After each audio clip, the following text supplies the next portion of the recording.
El Dorato's newspaper staff attended the forum and stayed to witness the protests afterwards and hear public opinion. Will Ribbons spoke at the forum and to staff after. And after hearing the comments inside, do you hope that the emotional impact behind those comments will persuade their decision to withdraw? Yeah, absolutely.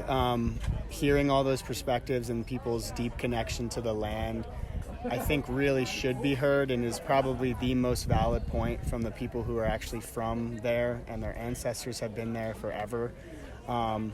So yeah, I really do hope everything was heard, that was said today. Ribbons hasn't been to Chaco recently, but was able to go in the last decade. What did you feel like when you went to Chaco Canyon?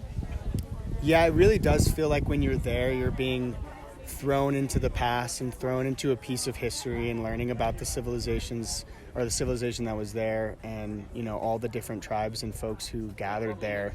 Was just incredible, and it kind of throws you into a previous time with old cultures and a real piece of history.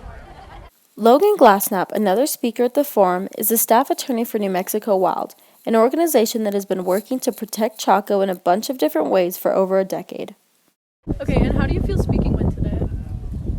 I think it went really well. There was, the one person who was opposed to the withdrawal. Otherwise, everybody was on point, and I don't think there was a lot of repetition, which is really rare for a meeting of this kind of importance. Normally, you get a lot of the same people saying the same things, and I thought everybody had a different perspective. It's always exciting.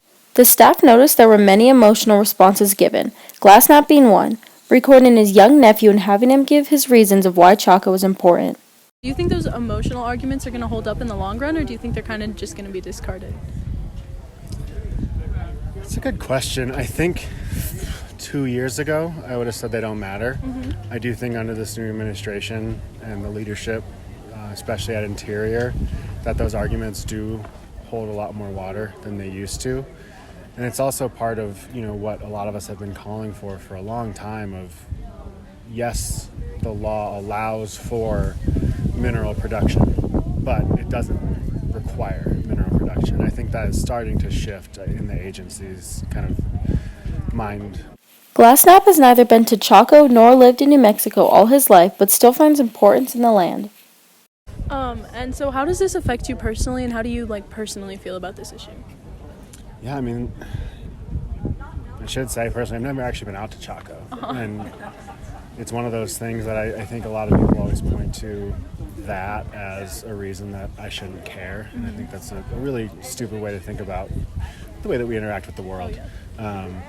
This place is important to a lot of people. And as a person who's called Albuquerque home for 7 years and really respects that this state has done a decent amount of work to really hear the voices of our predecessors, I think it's really important that we have these conversations, that the agency learns and adapts, hopefully, and we move forward. Hopefully, with the opinions of people like Ribbons and Glassnap, the Bureau of Land Management will be able to take those opinions made and make a choice regarding the future of Chaco Canyon.